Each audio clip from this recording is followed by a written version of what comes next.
voit ici comme une sorte de chroniqueur sportif de droit constitutionnel. Et puis donc, moi ce que je voudrais, c'est passer en revue toute la Constitution avec une série de vidéos. Non, parce que si je le vois... Ah, ok. Et donc, en droit constitutionnel, il n'y a pas souvent de l'actualité. Et vu la taille de ce à quoi je m'attaquais, je me suis dit, je vais commencer par la fin. Et en droit constitutionnel, la fin, c'est l'actualité pour moi. Et une actualité récente en droit constitutionnel, il y en a une, c'est la fameuse inscription de l'IVG dans la Constitution, qui est pour moi un canular, et je vais vous expliquer pourquoi. Donc, le plan. Donc, en 3 temps. Donc, tout ça part des États-Unis, c'est-à-dire qu'il y a eu un jugement à la Cour suprême américaine qui a été annulé récemment, en 2022. Et puis, cette annulation de ce jugement de la Cour suprême, il va avoir un gros impact en France très très rapidement. Vas-y. Donc, on va situer le contexte historique en France à la fois à l'origine du jugement de la Cour suprême américaine et les conséquences de son annulation. Et enfin, on va examiner les conséquences absolument déplorables que cette dernière et 25e révision de la Constitution française. Je ne sais plus le début de ma phrase. On va analyser les conséquences que ça a eu. Alors, donc, vas-y, ouais. Donc, on commence par là. Donc, qu'est-ce que c'est cet arrêt, finalement, Roe versus Wade? Vas-y. Donc, comme j'ai dit, ça date du 22 janvier 1973. Et puis, il s'agit d'examiner la constitutionnalité des lois des États eux-mêmes, la capacité qu'ont les États, le Texas, le Massachusetts, la capacité qu'ont les États à légiférer eux-mêmes sur l'avortement.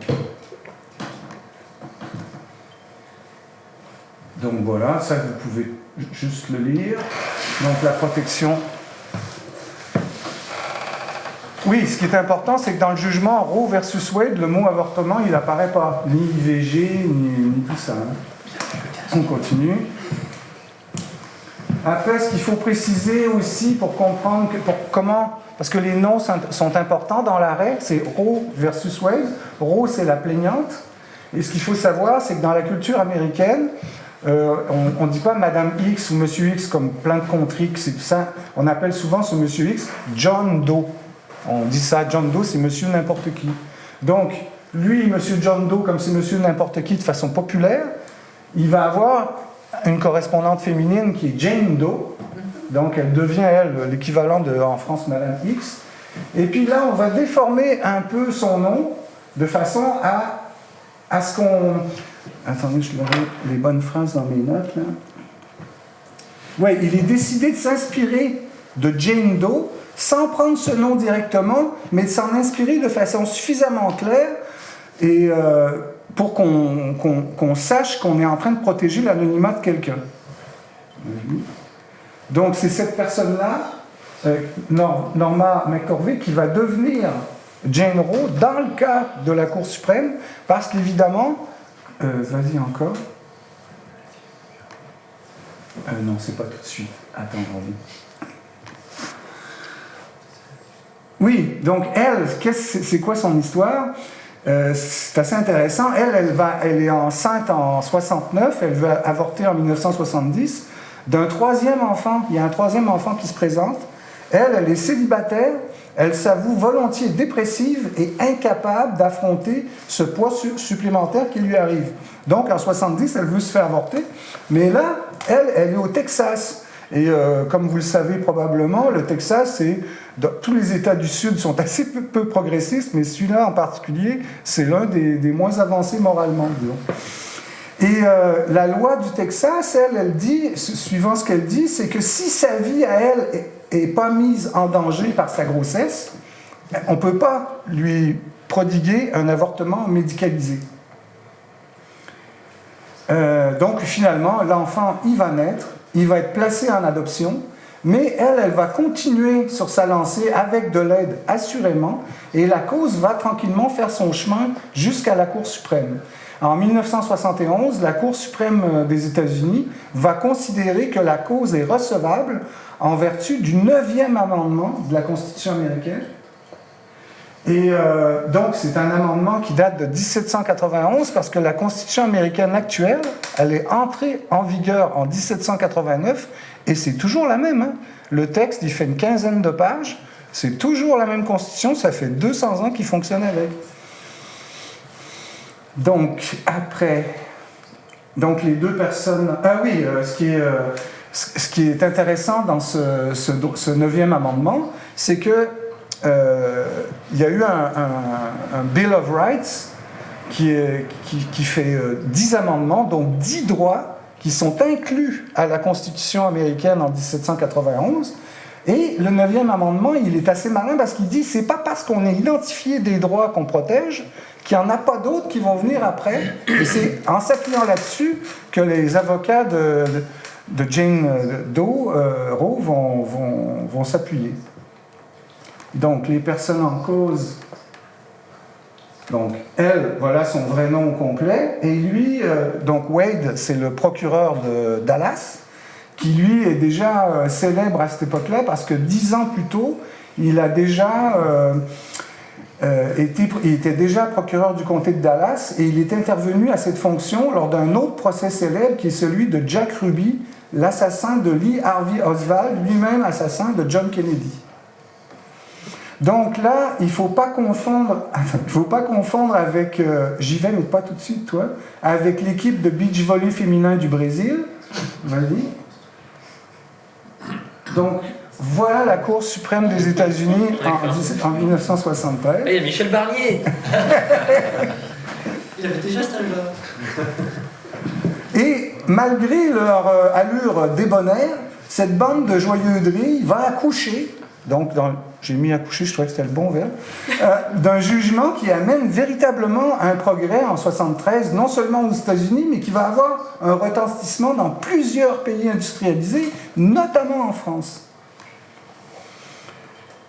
Donc cette cour, elle s'appuie sur un autre amendement, parce qu'entre 1791 et 1973, au milieu du siècle d'avant, il s'est passé la guerre de sécession qui a engendré la fin de l'esclavage et qui a engendré le 14e amendement de la Constitution des États-Unis, qui lui est sur donc la...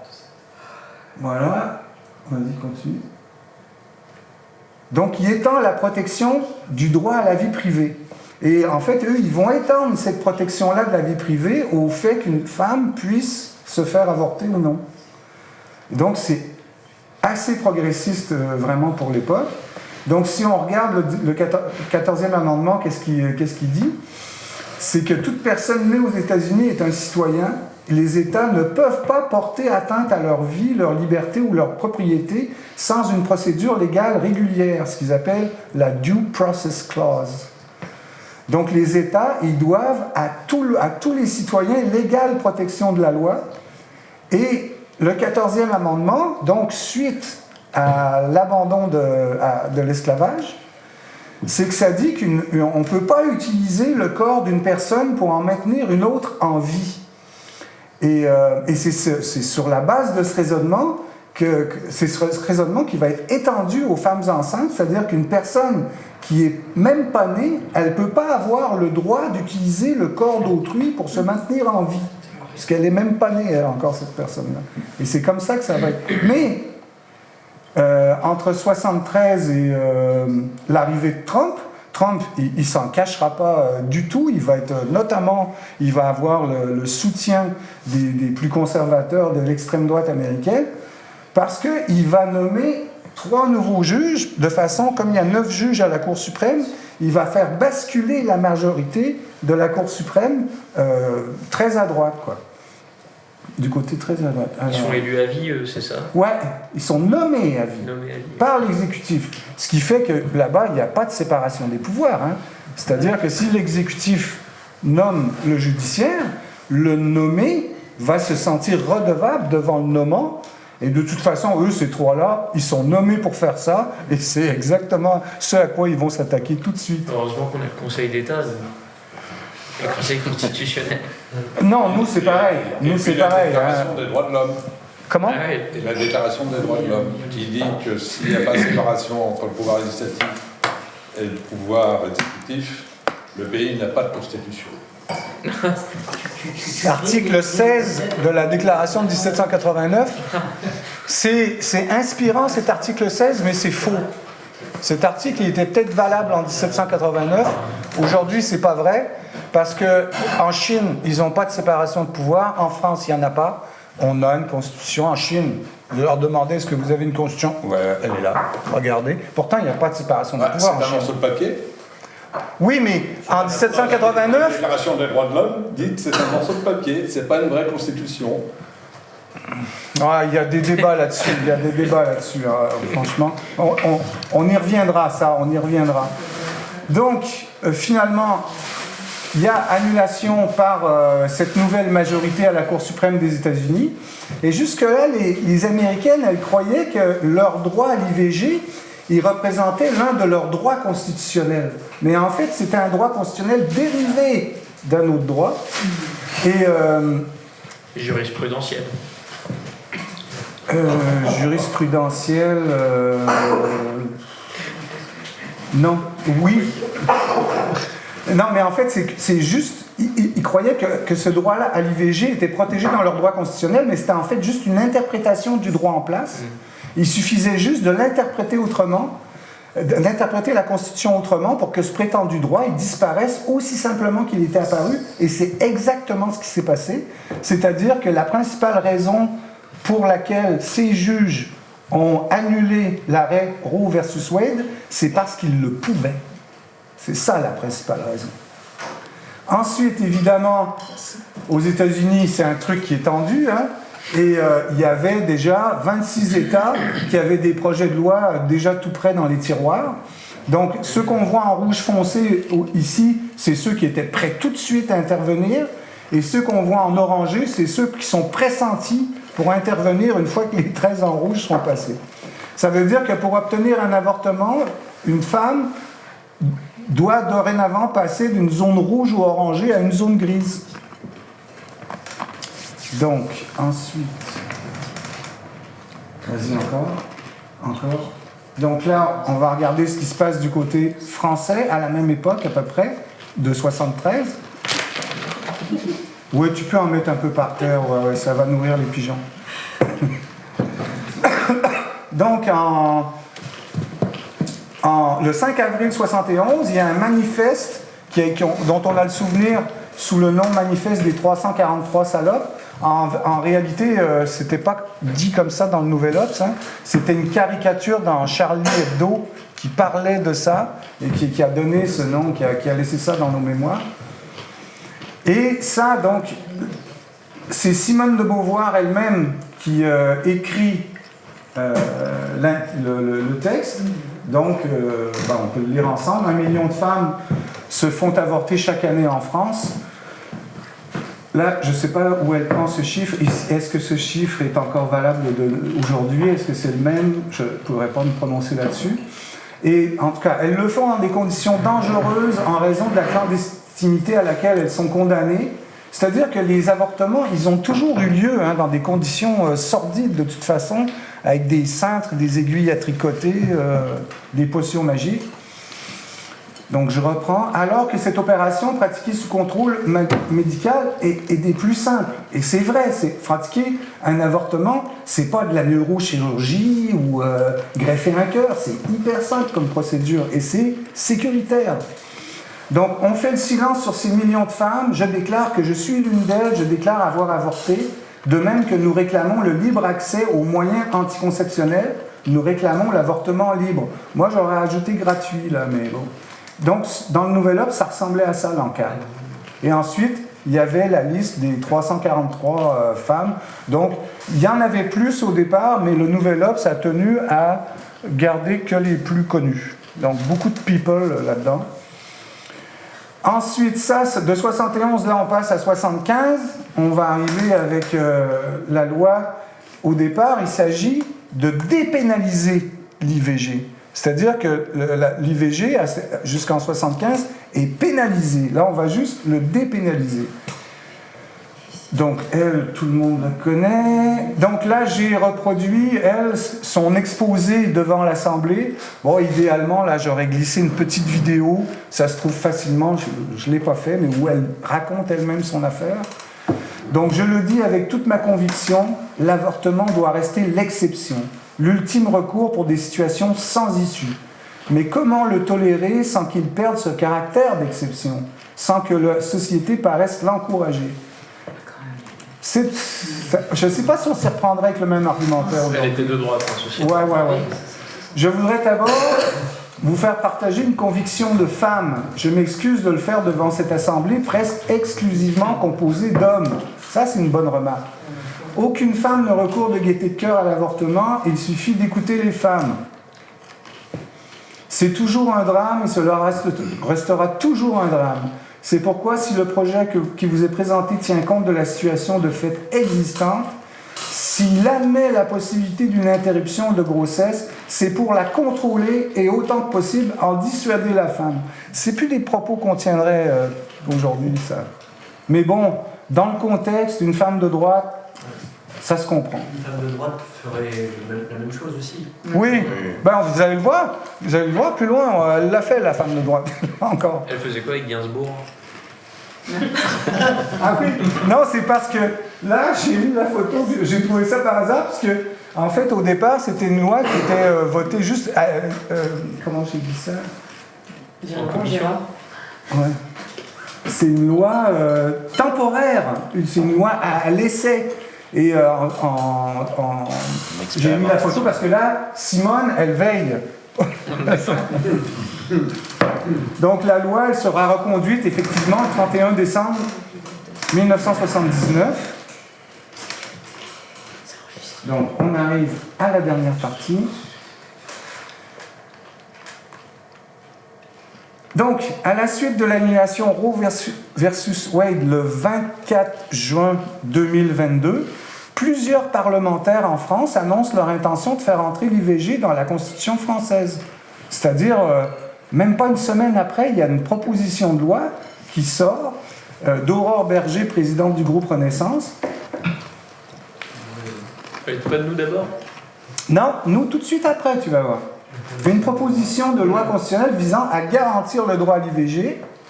Donc là, j'ai mis un truc qu'il n'y avait pas la dernière fois que je l'ai présenté. Si on veut faire une révision constitutionnelle, dans la Ve République, il y a deux possibilités, soit par un référendum déclenché par le président en vertu de l'article 11, ou soit la procédure habituelle de l'article 89.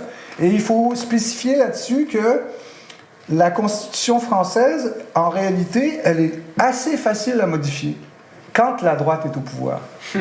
Par la gauche, non. Mais par la droite, c'est facile à modifier. Donc là,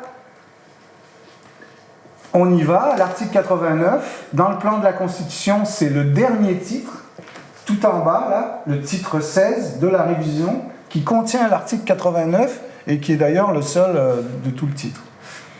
Donc, si on y va là-bas, qu'est-ce qu'il nous dit cet article 89? L'initiative de la révision de la Constitution appartient concurremment au président de la République sur proposition du Premier ministre, qu'il nomme, et aux membres du Parlement.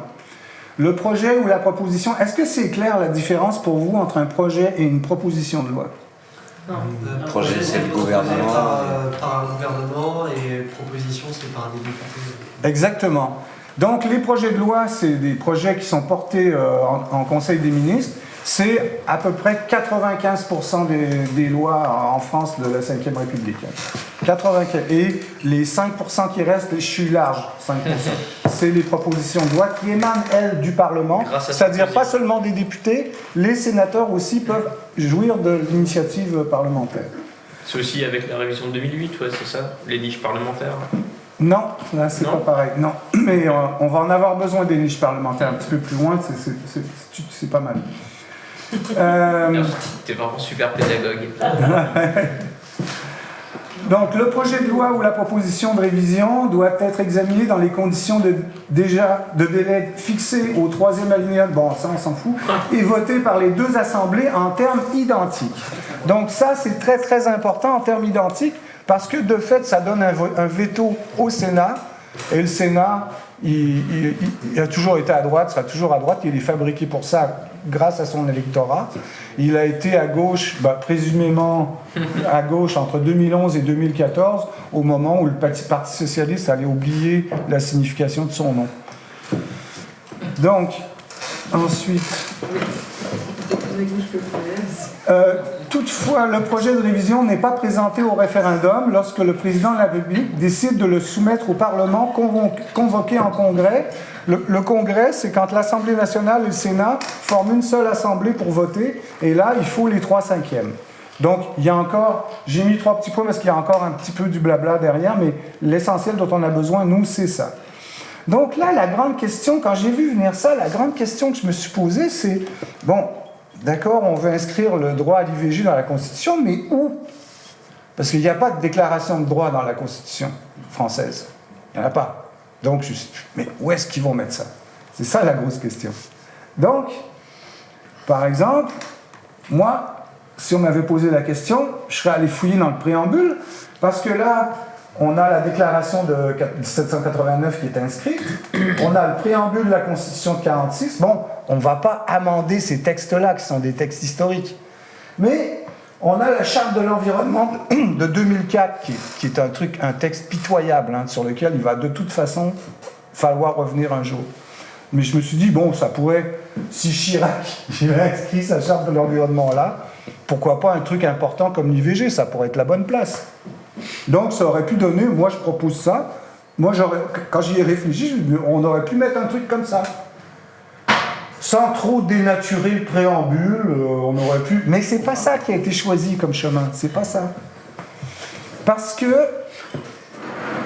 Ah oui, ce qui est important de dire aussi, c'est que, à l'opposé de la Constitution américaine, dans la Constitution américaine, le préambule, il n'est pas interprété par la Cour suprême comme faisant partie de la Constitution.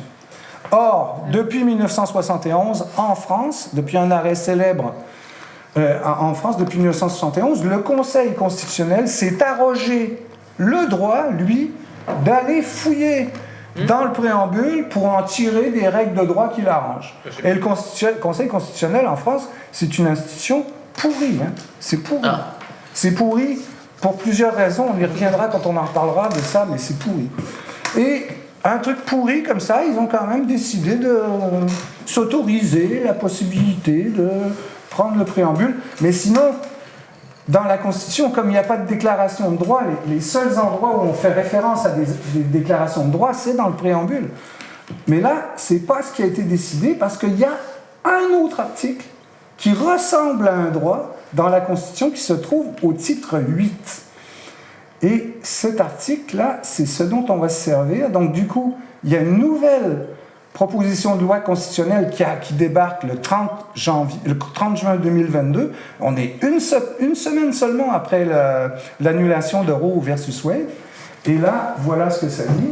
C'est un article unique, c'est-à-dire on appelle ça une loi, mais c'est qu'un article. Vas-y, encore. Donc, voilà ce qui est proposé. On va fabriquer, donc, au titre 8, un nouvel article qui est 66.2 et qui dit « Nul ne peut être privé du droit à l'interprétation volontaire de grossesse », qui est le nul, là. Le nul sans deuxième. Quand même. Le nul même.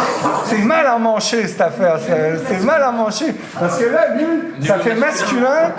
Ça ne doit pas arriver souvent que des hommes se voient interdire l'IVG. Non. Ça pourrait, mais c'est mal à mancher comme affaire. On va voir la suite, c'est mal à mancher. En inclusif, ça aurait été mieux. Ouais. Donc, si on nous retourne au titre 8 et on regarde plus précisément l'endroit où ça va être placé, voilà où on se retrouve. Le 66.2, il viendrait juste après le 66.1, et là on le retrouve, notre nul. Il est là le nul. Nul ne peut être condamné à la peine de mort. Et là, vas-y, lance le 60. Donc on mettrait juste derrière, nul ne peut être privé du droit à l'interruption de... Donc le nul, il vient de là, du 66.1. Mais Bon, je peux pas dire qu'il n'y a pas un lien entre l'IVG et mais c'est d'un glauque. Ah oui, c'est mettre la peine de mort. La peine de mort et tout de suite. Vous pouvez pas être condamné à mort, mais l'IVG, ça va. Vous pouvez, c'est bizarre. C'est bizarre. Donc là, nouvelle proposition de loi NUPES. Attends, celle de 2000, c'est que de 2007 Ouais, la c'est peine ça. de mort? C'était pas dans la Constitution, le bas d'inter, c'est le... Attends. C'était quoi la question? Je crois qu'il y avait une loi très nulle, mais ça veut dire que dans la Constitution, ce n'est que 2007 la peine de mort. Alors, c'est arrivé là en 2007 parce qu'il y a eu... c'est une histoire... Cour européenne des droits de l'homme où il a fallu se mettre à jour par rapport aux... D'accord. Je me souviens plus exactement de Ouais, sur pourquoi les exigences en 2007, européennes, mais avant que ce soit dans la Constitution, de toute façon, on avait une loi qui concernait ça. Mais à cause de... Je me souviens plus de quelle mise à jour on devait faire, mais on n'a pas eu le choix de mettre ça là, quoi. Et d'ailleurs, probablement, quand ils se sont dit où est-ce qu'on va mettre ça, ils ont dû chercher un peu au départ. Donc, encore une semaine plus tard, nouvelle proposition de loi, cette fois-là de la NUPES, qui lui donne un nouveau titre. Proposition de loi constitutionnelle visant à protéger le droit fondamental à l'interruption volontaire de grossesse. Ça fait déjà plus précis. Et là, je trouvais ça assez chic, le début de l'exposé des motifs, c'est une citation de Simone de Beauvoir. Et là, elle est complètement prémonitoire, et ça va servir encore dans ce que je dis là. Rien n'est jamais définitivement acquis, il suffira d'une crise politique, économique ou religieuse pour que les droits des femmes soient remis en question. Votre vie durant, vous devrez rester vigilante. Là, Elle ne savait pas, hein? C'est bon, ouais. Vigilante. Ouais. Oui. C'est normal. Donc la nouvelle proposition, c'est ça. Toujours un article unique, toujours au titre 8, toujours la numérotation 66.2, mais... Toujours après le droit à la peine de mort. Comment? Toujours après la peine de mort. Toujours après la peine de mort, et toujours avec le nul. Nul ne peut entraver le droit fondamental à l'interruption volontaire de grossesse. Et là, il rajoute, la nation garantit à toute personne l'accès effectif à ce droit. Moi, je trouve que là, le terme nation est maladroit, parce que l'État, il peut garantir à toute personne. La nation, elle ne peut pas garantir ça, la nation. Ah, merde. Ouais. Mais l'État, lui, il le peut. La nation, c'est quelque chose de beaucoup plus abstrait. L'État, c'est concret, c'est des gens, des institutions, des tribunaux. Moi, j'aurais pas mis ça. Bon. Donc, de toute façon, ça va passer au Sénat. Pardon, c'est peut-être un peu hors sujet, mais du coup, il y a d'autres mentions de la nation, parce qu'en effet, je suis d'accord avec toi, c'est un concept assez abstrait, et c'est même un concept plutôt de philosophie politique plutôt que de droit. Que de droit. En droit, la nation, je ne sais pas ce que tu peux faire avec ça. Il y a d'autres mentions de la nation dans la Constitution, ou même dans les lois. La nation est une et indivisible. Oui. Non, c'est pas vrai. J'essaie d'inventer. Dans l'histoire de France, il y en a pas mal. Hein. Dans la déclaration de 1789, il y en a. Donc, s'il y en a dans la déclaration de 1789, que la déclaration de 1789, elle est dans le préambule, c'est dans la Constitution. Mais la nation, c'est un concept trop flou, trop théorique pour dire que la nation, elle peut s'occuper de l'IVG. La nation, elle ne va pas s'occuper de ça. L'État, lui, il le peut. Ouais. Après, donc, nouvelle proposition qui arrive. Donc, le texte passe au Sénat. Et donc, il y a une sénatrice écologiste qui s'en empare. Et elle va proposer une nouvelle formulation. Donc, un peu autre chose. C'est-à-dire que là, elle va nous rajouter la contraception là-dedans. On a toujours le nul. Mais il est juste le nul. Ouais, là, il est juste. Là, il est juste parce qu'il est inversé. C'est plus, on ne peut plus m'empêcher. Personne ne peut m'empêcher. C'est ce nul-là qui ne peut pas m'empêcher. Là, il est juste. Mais ça nous rajoute la contraception là-dedans. Je ne sais pas si c'est le débat, franchement. Là, c'était pas ça le débat. C'est pas mal. C'est une bonne. Tu trouves que c'est de bonne guerre, toi? C'est une bonne occasion. Ok. C'était à saisir. C'est pas choquant, mais franchement, ça nous empêche de nous concentrer sur l'objectif principal, moi, selon moi. Et là, elle remplace la nation par la loi. Et là, ça me paraît beaucoup plus pertinent aussi. On a deux mentions de la nation dans la Constitution de 1958. Alors, vas-y. Voilà. sur des réformes relatives à la politique économique, sociale ou environnementale de la nation. Donc pas grand-chose. Et la deuxième, c'est il en informe la nation par un message. Donc c'est pour l'article 7. Oui, ah ben ça, je pense qu'un président, il peut informer la nation, parce qu'il s'adresse à la nation entière, la nation Mais l'écoute. écoute pas, la nation informe. Ouais. Voilà. La nation est pas agissante. Donc 2 pour la réponse. Suivant, on y va. Donc, là, je dis après ce revers au Sénat, parce que, comme on a reformulé dans d'autres termes, ça veut dire... Ben oui. Ah. Ben oui, ça veut dire parce que si c'est pas les mêmes termes, ça passe pas. Donc il faut que ça soit les mêmes termes. Si on reformule le truc, il va falloir que ça retourne du côté de l'Assemblée, qui disent « Ah oui, nous on est d'accord, pas d'accord, voilà. » Donc, qu'est-ce qui se passe? Les présidents et députés des groupes de la NUPES déposent une nouvelle version de la proposition de loi, intégrant cette fois aussi la contraception, parce qu'ils se disent « Ah, ben ce qu'ils n'ont pas aimé, c'est qu'il n'y avait pas la contraception, on va la rajouter, et puis du coup, ils vont dire oui. » C'est aussi important. C'est aussi important. Pas aussi, mais c'est important. Aujourd'hui, là, de nos jours, c'est moins important que l'IVG. C'est moins en danger. La contraception, c'est moins en danger. C'est important d'en parler. Oui, mais c'est quand même moins un danger pour les femmes aujourd'hui dans ce qui est acquis que l'IVG. On va le voir plus loin. Peut-être mettre en avant un corollaire thématique aussi, voir un lien de cause à effet. Ça peut être un peu considéré comme moralisant aussi, c'est-à-dire que ça rappelle aux femmes que si elles veulent un IVG, c'est parce qu'elles n'ont pas utilisé les mesures contraceptives en amont. Il y a quelque chose de culpabilisant aussi là-dedans. Il y a quand même des familles qui refusent la contraception pour les filles, pour leurs filles ou leurs femmes. Donc c'est important. Oui. Ouais, écoute, tout ça se discute, mais pour le moment, ça n'aura pas d'importance. D'accord. Ouais. Donc, nouvelle proposition de loi de la NUPES.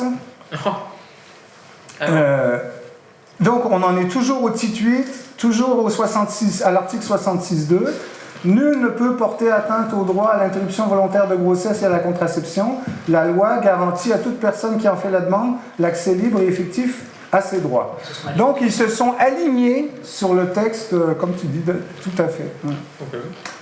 Du Sénat, ce qui n'est pas malhabile, pourquoi pas, si ça dit à peu près ce que tu veux. Parce que là, quand la navette du Sénat revient à l'Assemblée, ça veut dire qu'elle a été majoritaire au Sénat? Oui. D'accord, ok. Ouais. Donc, on y va. Vote du texte à l'Assemblée nationale. Donc, il y a encore un amendement qui va se glisser et le texte va finalement disposer « La loi garantit l'effectivité et l'égal accès au droit à l'interruption volontaire de grossesse ». Le texte est voté, adopté à 337 voix.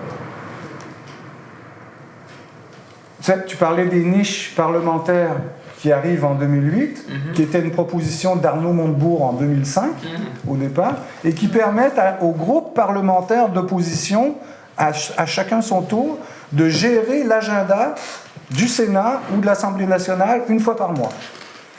Donc, les sénateurs socialistes, début février 23, ils décident d'amender le... Non, attendez. Lors de la niche parlementaire des sénateurs socialistes début février 2023, le texte est amendé par la droite sénatoriale. Donc, afin d'éviter une adoption en termes identiques et de atermoyer encore un peu. La nouvelle formulation. La loi détermine les conditions dans lesquelles s'exerce la liberté de la femme de mettre fin à sa grossesse. Ça veut rien dire. Comment ? Ça veut rien dire. C'est pas que ça... Non, ça, c'est pas que ça veut... La loi peut déterminer que la femme va se faire ça veut pas rien dire. Ça veut dire que c'est un truc de droite. C'est ça que ça veut dire. C'est-à-dire que c'est la loi qui détermine le corps des femmes. Qui détermine le corps des femmes, c'est peut-être un peu fort. Qui détermine... L'usage qui va en être fait, en tout cas dans ce cadre très précis. Changer la loi pour que... Mais bien faut sûr. savoir que dans cette droite, il y a Retailleau à l'époque. C'était même leur boss. Donc là, il va y avoir une petite surprise. Le 8 mars 2023, le président de la République, il va reprendre ce dossier à son compte, sachant que le 8 mars, c'est la journée internationale des droits des femmes. Qu'est-ce qu'il est bien, ce mec? Ah ben, en tout cas, on peut, franchement, au niveau électoral, au niveau tactique électorale, c'est habile. On ne peut pas dire que c'est pas habile. On ne peut pas dire que c'est bien, mais c'est habile. Ok, ça c'est bon projet. Donc, la France Insoumise, elle annonce remettre la proposition de loi à l'ordre du jour de sa suivante niche parlementaire du 30 novembre 23. La proposition de loi, elle va devenir... La loi détermine les conditions dans lesquelles s'exerce la liberté garantie à la femme d'avoir recours à une interruption volontaire de grossesse. Il s'aligne, on est d'accord? Ouais. C'est nul. Ah ben attendez, vous n'avez pas vu à quel point c'est nul. Bon, le projet de loi, lui, va faire quand même son petit bonhomme de chemin. Le projet est présenté en Conseil des ministres le 12 décembre, donc c'était une proposition de loi constitutionnelle, ça devient un projet de loi constitutionnelle. L'examen du projet de loi constitutionnelle débute le 16 janvier à 24 à l'Assemblée nationale, il est adopté le 30 janvier, il est examiné en séance publique au Sénat le 28 février, où il est adopté à 267 voix pour et 50 contre. Trop vite, attends, monsieur. Ah ouais. Voilà. Donc c'est moins bien que la première. Oui, c'est ça, la question. Tu vas voir à quel point c'est moins bien. La loi est finalement promulguée, donc le 8 mars suivant, donc toujours tactique électorale, on va aller chercher le vote des femmes. Donc là, ce qui est intéressant, c'est que ils vont le changer de place. Vous vous souvenez, on était au titre 8, juste après, à l'article 66.2, juste après la peine de mort. Là, l'article, il va basculer à l'article... la loi constitutionnelle, elle va être basculée à l'article 34 de la Constitution. Okay. La loi détermine les conditions dans lesquelles... Bon, ça n'a pas beaucoup changé. Ça devient une loi organique? C'est pas une loi organique, non. De placer des trucs. Ouais. Une loi organique, on va en parler plus tard. Tu vas voir, c'est pas la même chose. Donc, on était dans le titre 8, en rouge, et là, on bascule au titre 5, en vert, qui sont des rapports entre le gouvernement et le Parlement. Qu'est-ce que ça vient foutre dedans? Tu vas voir. Alors, non, reste. Quand on dit des rapports entre le gouvernement et le Parlement, dans ce titre 5, moi, je dirais qu'on pourrait l'appeler autrement, on pourrait l'appeler de la subordination du pouvoir législatif au pouvoir exécutif. C'est ça qui se passe dans ce titre-là. Okay? Et là, ce qui est important de comprendre, c'est au départ, il faut se poser une petite question. Qu'est-ce donc au juste qu'un alinéa? Parce que là, on a bien vu... J'adore les Shadocks. C'est vrai. Très... Donc, on l'a dit, on dit, si tu peux revenir juste là, j'ai oublié de préciser un truc. Ouais. Non, après. Là. Donc, la loi constitutionnelle en question, elle est placée après le 17e alinéa de l'article 34 de la Constitution. Et cet article 34, c'est un des plus gros de la Constitution. Des alinéas, il en comporte 22. Donc, quand on y va, si on veut savoir qu'est-ce que c'est qu'un alinéa, donc... Vas-y, encore. Donc, c'est un renfoncement de la première ligne du texte ou d'un paragraphe. C'est ça, hein? Donc là, quand on va voir l'article 34 en question... Bruno Le Maire? Non. Oui. Vas-y, détaille-le. Ben attends, vous voyez, en rouge, vous avez des titres de section, et en dessous, vous avez les articles de toutes ces sections. C'est-à-dire, là, qu'est-ce qui est un alinéa là-dedans? Qu'est-ce qui n'est pas un alinéa? C'est une bonne question à se poser, ça, quand on arrive face au texte. Par exemple, la loi fixe les règles concernant. Est-ce que c'est un alinéa, ça? C'est illisible. Ça devrait pas. C'est un boulet. Eh bien, c'en est un.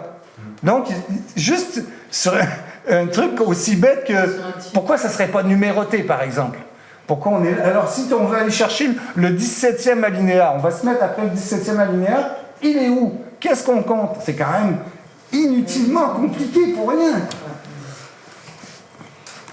Donc, l'article 34, voilà, ce qu'il faut comprendre aussi dans l'article 34, que c'est à mon sens, c'est une détérioration en quelque sorte du régime parlementaire d'origine. C'est-à-dire qu'à l'article 34, ça définit le domaine de la loi, c'est-à-dire les différents thèmes sur lesquels le pouvoir législatif va pouvoir faire des lois. C'est-à-dire que ça circonscrit le pouvoir du pouvoir législatif. Tout ce qui n'est pas dans l'article 34, ça tombe où? À l'exécutif. C'est lui qui va pouvoir s'occuper de ce pouvoir-là. Donc, c'est pas normal, ça, c'est une curiosité française si on veut, mais c'est de la merde. C'est vraiment de la merde, ça. Il faut absolument changer ça. Donc, sur la nomenclature, attends, reviens. Il y avait un truc important aussi, ce que j'ai numéroté. Vous voyez, l'article 34, il date de 1958. Il a été modifié ensuite en 93, 2003, 2005 et encore en 2008. Donc c'est toujours comme ça, je mets en gras l'année d'origine de l'article et ensuite les différentes révisions qui l'ont affecté. Donc l'article 34, bon ben moi je voulais les numéroter pour faciliter les choses. On va y aller après le 17e alinéa. Donc c'est tout ça, le domaine de la loi c'est tout ça. Encore. Et donc là, on va arriver. C'est pas idiot, ça se place juste après la sécurité sociale. Et pour l'avortement libre et gratuit, on va avoir besoin de la sécurité sociale. C'est pas complètement idiot, hein. Donc, il va venir juste avant le 18 là, après le 17, de façon à ce que l'article 34, maintenant, il fasse 23 alinéas, toujours non numérotés. Donc, toujours compliqué à suivre. Voilà. Si on récapitule, ça donne, bon, ben, il y a tout ça avant. Après, ça va jusqu'à sécurité sociale. Et là, on met « La loi détermine les conditions dans lesquelles s'exerce la liberté garantie à la femme d'avoir recours à l'interruption volontaire de grossesse. » Mais comme ça ne veut absolument rien dire, parce qu'on est déjà là, dans la définition de ce qu'est la loi. Le Parlement, il peut faire des lois sur ces thèmes-là. Et on vient rajouter, ben, il peut faire des lois aussi sur l'avortement. Ça protège absolument pas l'IVG, ça protège rien, mais même c'est pire. Parce que là, ça veut dire que le Parlement a le droit d'interdire l'avortement, puisque c'est dans ce cadre-là. Ben, il dirait pas ça. Il dirait comme au Texas, pour protéger la vie humaine, nous allons dorénavant, l'IVG ne sera pas possible au-delà de 6 semaines. Au Texas, c'est comme ça maintenant. 6 semaines, c'est à peine si tu te rends compte que tu es enceinte. Et pourquoi pas 6 semaines, pourquoi pas 2? Il n'y a aucune limite. 2, ça serait interdire l'IVG, forcément. Ouais. Il suffit juste de formuler ça habilement, comme tu veux. 3 mois. Il y a 12. Ben, en Belgique, c'est 12 semaines, par exemple. Je sais pas. Au Canada, c'est illimité, il me semble. Ils ont augmenté. Au Canada, au Canada, c'est jusqu'à 6 ans, je crois. Ma mère a essayé, mais non. Ah donc, est-ce que c'est mieux ou pire que rien? Ben, évidemment, selon moi, c'est bien pire que rien, parce que ce que ça va faire, c'est que ça va engendrer une baisse de garde. Bah oui. C'est-à-dire que les femmes vont se croire protégées, et les associations, tout ça, vont croire que le truc est géré, et en fait, c'est pas du tout vrai, et n'importe quel parti un peu trop du cuteux qui arrive, et qui veut annuler l'IVG, ben, il peut. Il a la possibilité. Cette inscription-là, c'est vraiment du flanc. Et j'ai une question, parce que finalement, à la fin, c'est aussi quand même la NUPES qui a quand même validé ce texte. Ben, c'est ça qui est le pire. C'est que ça. Oui, pardon. Et dans cette mesure-là, est-ce que tu penses que toi, qu'ils ont conscience de toute cette problématique-là? Je me demande s'ils se sont pas fait avoir. Ouais. Je me demande s'ils se sont pas carrément fait avoir. Ils ont quand même certains AP, certaines AP qui touchent au droit constit, etc. Normalement, oui. Ils savaient, à mon avis, ils ont dit on y gagne politiquement, c'est mieux que rien, on ne pourra pas faire passer, le calendrier ça tombe bien parce que, etc. À mon avis, ils savent parfaitement, et elles savent parfaitement, Mathilde Panot, du coup on est allé jusqu'au bout de cette démarche, ne peut pas ignorer ce que Alain sait ici. Ben, je me- il y a des conseillers tout autour. C'est à se demander. T'es C'est à se super, hein. demander. T'es super, mais là, des gens payés. Je me dis, je peux pas être le seul à avoir vu ça. Je peux pas être le seul à avoir vu ça. Ça paraît improbable. Ouais. J'ai réécouté vraiment quelques trucs sur des médias, etc. Où il y a des gens même de la France Insoumise qui parlent, qui se gargarisent un petit peu de cette. Ben là, pensée. oui, mais c'est le pire là-dedans, c'est que tu as beaucoup de femmes qui ont porté ce truc-là. C'est-à-dire qu'on est quand même plutôt habitué à ce que les hommes prennent les femmes pour des connes, mais que d'autres femmes prennent d'autres femmes pour des connes, c'est moins vu. C'est moins vu. Et puis, je pense que beaucoup en ont pas eu conscience. Je pense qu'ils n'en ont pas eu conscience. Qu'elles se sont, qui se sont fait rouler comme ça, ils en ont pas eu conscience. Comment ça se fait que c'est pas ébruité? Et puis même Ça des reste une journalistes, ligne. des journalistes Mais pour tout le reste, là je commence par la fin, mais pour tout le reste de la Constitution, j'ai des exemples comme ça. Comment dire, comme je dis souvent, la Ve République, c'est pas juste un état de droit, c'est un état de droite. Ça a été fabriqué par la droite, modifié par la droite, modifié par la droite, et c'est à cause du Sénat et du veto qu'il a sur les révisions constitutionnelles, c'est un État qui est piégé sur lui-même, qui est voué à se droitiser, à se droitiser et à se droitiser encore. Il n'ira jamais dans l'autre sens. C'est pour ça qu'il faut absolument sortir de cette Constitution qui est de la merde. C'est de la merde. Excusez-moi de la nuance. Excusez-moi de la nuance. En intro de ta vidéo, c'est de la merde. Et puis on peut laisser le dernier mot à Simone. Laquelle, Simone? Ben, celle qu'on a vue tout à l'heure. Veille avec un V. Et elle avait bien raison parce que là, on croit qu'on est à l'abri et pas du tout, quoi. Et puis du coup, ce que je voudrais bien faire avec le reste de la Constitution, ce que je fais là, qu'on passe en revue, mais toute la Constitution, article par article, bloc par bloc plutôt là, mais parce que dans le préambule aussi, il y a des choses qui vont pas. On commence par le titre 5, j'avais présenté tout à l'heure. Ah, Ouais. ouais. Qui t'intéressait. Ce que j'appelle de la subordination du pouvoir D'accord, législatif au pouvoir exécutif. Mais tout dans cette Constitution est subordonné au pouvoir exécutif. Tout. Et donc c'est une sorte de faux régime parlementaire. Oui, mais pas n'importe lequel. Non. Celui du général de Gaulle. Le général, il n'a pas fait que des belles choses. Hein. Il n'a pas fait que des belles choses. Il paraît, oui. Bravo. Bravo!